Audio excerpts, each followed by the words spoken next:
Another day, another two slot available here. So ito po yung property natin, no? So with the overlooking, ganito po yung makikita nyo paghapon sa property.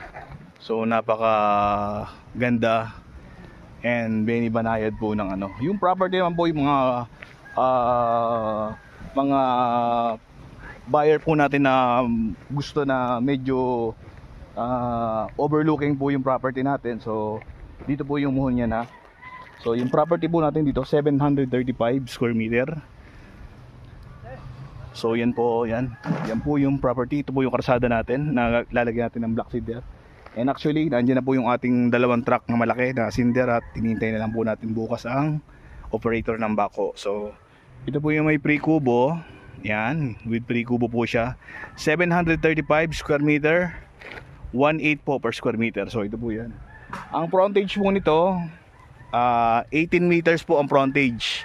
18 meters po ang frontage niya. So baling dalawang 735 to is equivalent to 1,470 square meter. So yun po yung napakagandang property po dun sa may hanggang baba po yan, no? So hindi naman po medyo banayad lang po at kayang-kaya pa po itong i-landscape po to. So sa mga overlooking lover na client po namin, ito na po yung hinahanap ninyo. So yan. Yan po yung property natin. Napakaganda, maraming tanim na puno ng lansones. Yung mga bata pa po yung lansones natin, oh. So as you can see guys, oh, puro lansones po ang gaganda. Meron pa pong avocado. May puno po rin niyog, mga bata pa rin po. Yan po. So makikita niyo po guys. So yan. So ito naman pong 735 is sold na. So ito na lang po natitira natin, 735 square meter. So dito na po kayo sa Santiago Hills. Buli po sente mo to. Tara na.